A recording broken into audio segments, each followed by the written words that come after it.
ખાડીપુર ઓસરી રહ્યા હોય જેને લઈ મીઠીખાડી વિસ્તારમાં સુરત મહાનગરપાલિકા દ્વારા સફાઈ કામગીરી શરૂ કરી દેવાઈ છે। સાથે સ્થાનિકોને જીવન જરૂરિયાતની વસ્તુઓ પણ મનપા તંત્ર સાથે વિવિધ સંસ્થાઓ દ્વારા પહોંચાડાઈ રહી છે।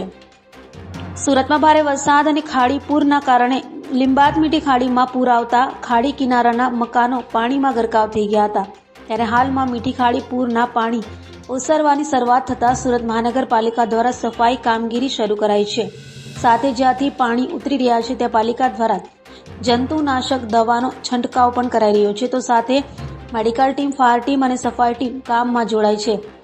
જ્યારે પાલિકા તંત્ર સાથે વિવિધ સંસ્થાઓ અને એનજીઓ દ્વારા ફૂડ પેકેટ, દૂધ અને પીવાના પાણીનું પણ સ્થાનિકોને વિતરણ કરાઈ રહ્યું છે। તો હજુ પણ મીઠી ખાડીના કેટલાક ભાગોમાં પાણી ભરાયેલા છે।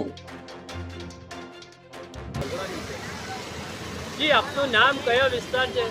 મારું નામ મોહમ્મદ ફારૂક છે। આ વિસ્તાર છે મીઠી ખાડી, રજા ચોક, નહેરના કિનારે પર। કાલે અહીંયા જે 2-3 દિવસથી કુદરતી આફત આવી હતી, કાલે સાંજ સુધી, રાત સુધી આ આફત મતલબ પાણી બધું ઉતરી ગયું છે। સવારે 8 વાગ્યાથી બધા અમારા એસએમસીના ઓફિસરો છે, જેવા કે ભાઈ ગણેશવાલા સાહેબ છે, અમારા ચીફ એક્ઝિક્યુટિવ ઓફિસર છે, પછી આસિસ્ટન્ટ કમિશનર સાહેબ આવી ગયા હતા। બધા હમણાં સ્પોટ પર જ છે।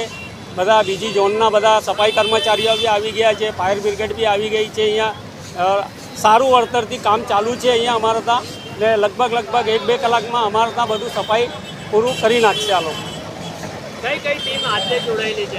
અમારા સાથે ટીમ જોડાઈ છે, આરોગ્ય ખાતા છે, લોકસેવા ડેપોના અધિકારીઓ છે, 3-4 જેસીબી છે, 3-4 બડા ડમ્પરો છે, અને 150 માણસો કર્મચારી છે, સફાઈ કર્મચારી છે, 50 અધિકારીઓ છે બધા।